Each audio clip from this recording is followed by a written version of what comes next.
Hey YouTube, welcome back to UniX TCG, and this week we are starting off with another Everything You Need to Know series, this time about Black Smoker. So I hope you guys enjoy the content.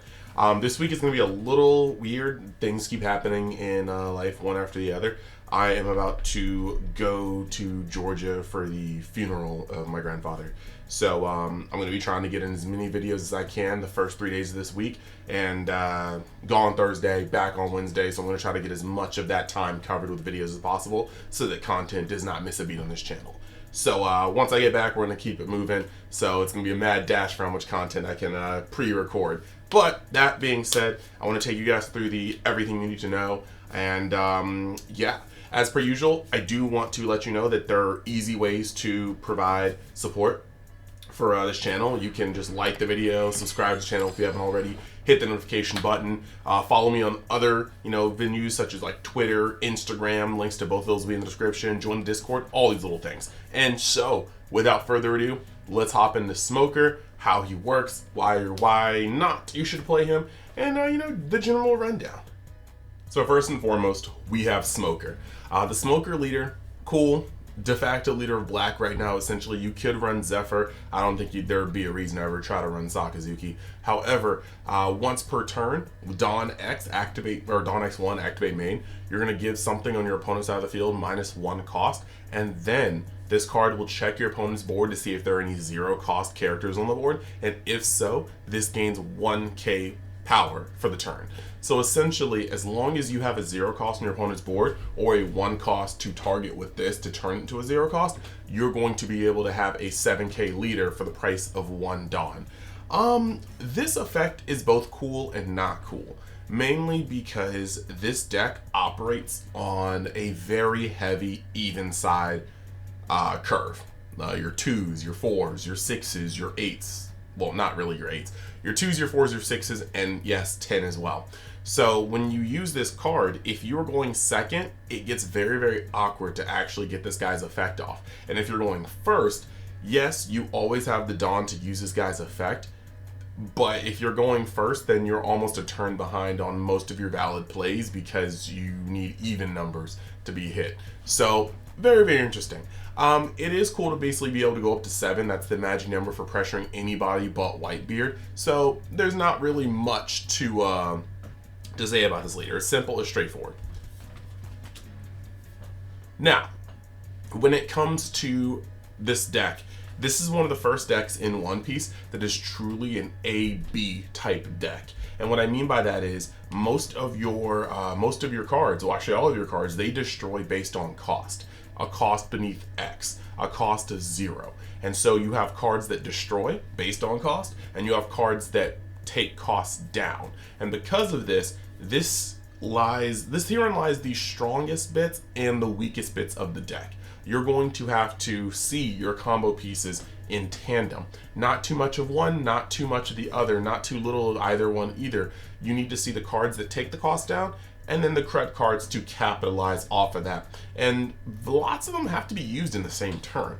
Only a few of them leave static effects or effects that can be used over and over again. So you have to be very, very careful about that. So first, let's talk about the A pieces, in my opinion, the enablers, the cards that bring costs down.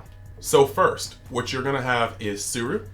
And essentially, Tsuru is a 1 cost that's actually just going to come into play and give one of your opponent's characters -2 cost. Very, very efficient and easily played along with your destruction cards because she only costs 1. However, do note that she's also a 2k counter, and that's going to take away from some of your defense. And you're going to see playing this deck that hand control, hand value, hand size, the amount of counter power you have in hand is at a premium. So yeah, Tsuru comes in, gives -2 to the cost, and then you're able to hit some of your popping effects. Next, you actually have Tashigi, and Tashigi is going to actually come into play as a 3 cost, and then you can tap her, you can rest her to give -2 to something on your opponent's board. Now the cool thing about this is it's reusable. However, at a 4k stat line, it is very easy to bully.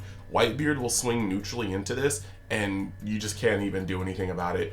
Leaders can swing over this. You have to drop a 2K, but a smart leader knows if a smart person knows if they want to kill it, just put a single Dawn on your leader, swing for a 6K, forcing you to drop a bunch of cards to save a card that's not exactly pivotal.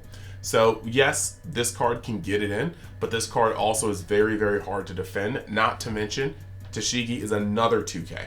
So that becomes very, very rough when you consider using either of the two cards we just talked about to start lowering your opponent's cost. Very much so, pinch hitters, use it if you need to, but be very sparing of it. Next, we're going to go over to one of the pivotal cards in the deck. You've got Kuzan. So Kuzan is a 4 cost. When he comes into play, you're going to draw a card. Cantripping is always good. We love cards that replace themselves in hand. But once you actually use Kuzan, when he swings, he's going to minus something by 4 cost. I'm pretty sure it's 4. Let me just make sure I'm not... Yep, see, it's 4. I should have just trusted myself. But you're going to be minusing something by 4. This is one of the few cards that can get a good return cost because you will swing with Kuzan and you can minus something by 4. And then, you just played this last turn. You're currently up to 6 Dawn. As long as he survives, he can swing minus something by 4. And then even if it's something like a 9-drop, like a Whitebeard, you can minus it by 4. And you can play Sakazuki for 6 and then blow it up. So this guy is very, very good on momentum, and he's actually one of the few cards that just doesn't affect things when he comes into play. So keeping this guy alive is very, very, very, very, very, very good for your deck because he's going to be able to provide value throughout the rest of the game as a consistent enabler who also applies neutral pressure to most leaders outside of Whitebeard. Next one we have here is the secret rare Kuzan. Now this guy is pretty much the master cog of the deck because he actually does both. He is both removal and he is an enabler. So when he's on the board, he gives a static -5 to all of your opponent's characters in cost. But when he comes onto the board, he's going to destroy something with 0 cost. So basically he smokes something 5 or less, but he's also going to be able to just, remove something. Now the cool part is because of these static effects that affects the board whenever he hits the moment he hits the board, plus his ability to destroy something, you do have combo plays. If you ever have Kuzan, small Kuzan on board, and you want to destroy something absolutely huge, once again, your opponent could have a 9-drop Whitebeard, and you could swing with this Kuzan, forcing that Whitebeard down to a 5 cost, attempting to get in a swing, and then you play big Kuzan, and Kuzan will destroy said Whitebeard because that Whitebeard went from 9 to 5, from 5 to 0, and then was in the range to be destroyed by this. So we're looking at some pretty cool stuff. You're going to see this card a couple more times because this card really does almost every single role this deck needs except defense. So we'll come back to it. And the last enabler I want to talk about is Great Eruption. This one's a hit or miss. Sometimes you see it teched in, sometimes you don't. But what Great Eruption is going to do is essentially it's an upstart goblin. You pay 1, and then you're going to draw a card and give something -2 cost. Because you're giving something -2 cost, you are going to be able to particularly set up for cards for a very cheap cost. You're also, I said cheap cost and I touched the wrong corner. You're also going to be able to cantrip, and like I said, cards that replace themselves are at such a premium in this game right now. So this is a very good momentum play. It's more of finding the space for it if you don't play it already. Next, we're going to go over into the payoff cards, the destruction cards. First and foremost, we got Kobe. When Kobe comes into play as a 3 cost, you're going to trash a singular card in hand, and then you're going to blow up something 3 or less. You've already seen some of these cards, so the magic numbers that this guy's able to hit is with Suru or Tashigi or Great Eruption, he'll be able to hit 5 costs. With when you have a Kuzan on board and you swing with Kuzan, he's going to be able to take down 7 costs. And if you have a secret rare Kuzan on board, he's going to be able to take down up to 8 costs, which is very insane. So yeah, and then any combination of those, the more cards you have, the better. I was just naming 2 card combos with this and another card that you could do. So yeah, Kobe is a vital card. He's a 1K counter. He's 4K, so you could don him up once to just get him off as a swing later. So that's very important. Momentum is very important.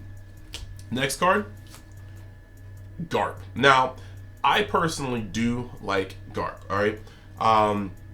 There's a very important thing I said earlier where most of this deck sits on an even curve, making it very, very, very rough when you go first. Garp is one of the cards that I like playing simply because he is able to be played on 5. So going first or second, he's going to be valid. If you go second, you play him on your 3rd turn, you're going to be able to play him and a card that minuses cost if you need to. If you're going first, you'll be able to play him again on your 3rd turn and just let him hang. So this is really, really good.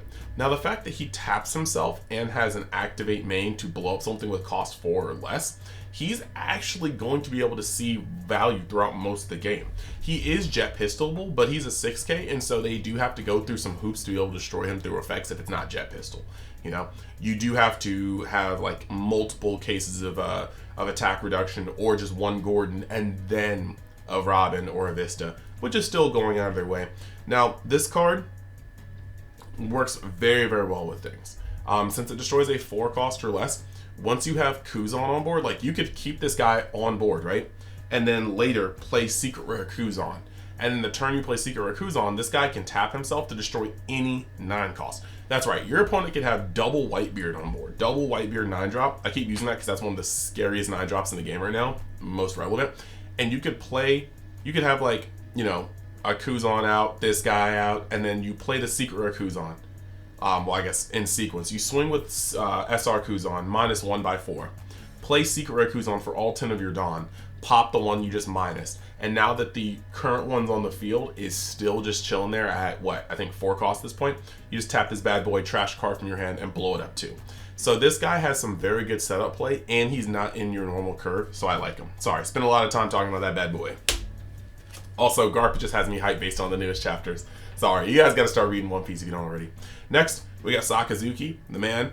He costs 6. He's going to come out, smoke something with a cost of 5 or less. No, I think it's 6 or less, actually. Yeah, 5 or less. I always double guess myself. Second guess myself, and then that. Trash card from your hand, destroy something with cost 5 or less. He's going to be your main destruction and your main beater. Cost 6, so he's at a very good number. And you've heard enough of the combo plays before. He's got different range depending on what other cards you have in access as enablers. But these are all B pieces. This is a very important card. You're going to see this guy a couple times because, like I said, he fits every role. He's an A enabler, he is a B payoff card, and he's doing what it do. He destroys something when he comes into play. Cost of 0. He minuses everything by 5. Now, next one. You actually have Meteor Volcano. Meteor Volcano is going to destroy something with a cost of 1 or less, and then it's just a matter of getting things down. Now, I like playing multiple copies of these. I like maxing on these mainly because the trigger card, the trigger effect saves you so much. Like I said, it's hard to find good filter in this deck. And when you find a trigger that literally says draw 2, trash 1, that's filter, baby. If this ever comes out of your life, it's going to help. I was playing a game that I recorded, and it may or may not be up already, where I did not have the ability to defend myself next turn, and my opponent hit me, and it was Meteor Volcano, and I drew into a Borsellino, another blocker, and I just knew I was safe after that. So this is actually just really, really, really strong. Next, you have Impact Wave. Impact Wave is very strong. It's the 2 cost counter that every color gets. You're going to just basically go at 4K, and you're going to smoke something in active mode with a cost of 3 or less. So it's destruction and protection in the same card. Very rare you find that. This is like Red, not quite like Red Hawk, because Red Hawk definitely can get there in the same ways, but there's a couple cards that both of them don't hit, the other one may hit. Now its trigger, though, is going to blow up something just in general with 4 cost. So either way, it's actually destruction. But yeah, very good card, very good card. Next, we're going to go over to defense, and this one's going to be short because the defense in this deck is mostly linear, flat, one-sided, not complex. So what you got here is another Sewer card, 2 cost blocker, tight. You got Corazon, another 2 cost blocker, easy peasy. And this is the first one we're going to get really into, Borsellino. This card is so subtle but well built. Borsellino, 4 cost blocker, cannot be destroyed by effects, and he gains 1,000 when your opponent is taking their turn. So no Kaido board wipe. Red isn't removing this guy no matter how much they neg him. There's a lot of stuff that you can do here, and it's just really, really, really important. So this guy is going to stick on the board, and you have to be kind of, I don't want to say you have to be like misplaying to lose him, But generally, the only way you lose him is if you choose to lose him. Like, you put him into a block, you know you can't defend, things like that. It's very hard to get him off the board either way. Blue can bounce him, but blue isn't the best color right now. So, you got that. Very, very, very, very good card, worthy of being an Admiral. Now, next, we're going to go into kind of some tech. This is Hina. So, Hina doesn't have a counter cost, and that's dangerous for this deck because most of your top end doesn't have counter cost. However, Hina, when Hina blocks, you're going to be able to choose something with a cost 6 or less, and it will not be able to swing this turn either. So, yeah. Let me just make sure. On block, select with one of your opponent's characters with a cost of 6 or less. The character cannot attack during this turn. So, essentially, unless they have something, unless they only have one character with 6 or less, and the rest of them are 7 or higher, this is going to be able to 2-for-1 your opponent. You're going to be able to block something, and you're going to be able to stop something else from attacking. Essentially, blocking 2 attacks. Very, very valuable. Very, very good card. Not in every deck, but I see some decks that want to use her as a more defensive card. And then you have, once again, Impact Wave, defense and destruction. Now, the next one that we're going to get into is going to be the beaters of your deck. Some of these are very much so overlap, but yeah, we're going to actually just go through them as follows. First, you got this Smoker, right? This Smoker is pretty intense. He can't be destroyed by effects, just like Borsalino, so that's actually very good from sticking on board, especially with a 4K stat line. Then, on top of that, when there's a 0 cost on your opponent's board, he gains plus 2K, turning him into a 6K, making him able to bully quite well. So, yeah, when attacking, if there's a character with cost of 0, this character gains plus 2K. So, with a single Dawn, he's at the 7K mark, putting immense pressure on your opponent. With no Dawn, he's going neutral versus Whitebeard, and if you can get enough neutral swings versus Whitebeard, they are very, very, very much so in a scary place at the end of the game when their hand is diminished. Very good card, very good for pressure. I think in the Whitebeard format, he's actually kind of a better card than most people would think. Next, you've got Garp. I'm not going to really go over him again, but Garp does beat. He is a 6K, so he's easily boosted, and he can just kind of sit in the rafters and wait until he has his moment to activate his main or get a swing in. Now, this one you haven't seen before. This one, this is the bigger Smoker, right? And the reason why you don't normally see him is that while he is a 7K swinger, no counter with double attack, so he's going to take 2 life instead of 1, he has to survive the entire round turn. And being a 5 cost, he's susceptible to quite a bit.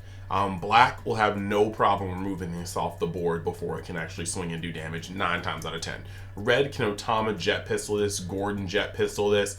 When it comes to green, they can even Yamato this or Okiku this and attempt to swing on it for massive damage. No matter what you're looking at, purple will smoke it off the board. Like, most colors can handle this card before it can ever connect. And that becomes a little bit of a problem when you are trying to bank on this card closing out your games. However, though, the art's clean. This is definitely one of the best arts that has ever graced this game, I swear. Like, look at that. That's so clean. Past that, nothing really too out of the ordinary. You got Sakazuki, he's one of your beaters. He's going to come down, do his destruction, be a beater. And then once again, you have Kuzan. Because like I said, Kuzan pretty much does like all the things you want it to do in this deck except block things. So yeah.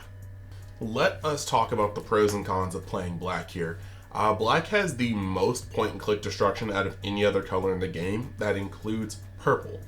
But whereas purple has destruction based on cost that you have to minus Dawn for, in exchange for keeping your Dawn and not having to see cards, particularly like a field stage, black is going to be able to combo. So most of its destruction cards, unless the card is weak enough in cost, will have to be 2 cards. One to lower its cost, one to destroy it. So this is pretty cool. Black is going to be able to hit a lot of early and mid-game threats with just raw destruction. But the main thing that happens here is it creates a deck where if you don't have Rush, you have to kind of sit and cross your fingers and hope that your cards actually stick. You play an Okiku on turn 1, you know, like your turn, if you're going second in Kingdom, you play an Okiku on turn 1, your opponent can respond with a Kobe on their turn 2 and just blow it up. See that? That's actually just like how that works. If you don't have Rush, you have to hope it survives to a point where it can do things. Now, the bad part about this, well, I don't want to skip over that quite yet. The good part about this is that a lot of decks will have to play to black's pace.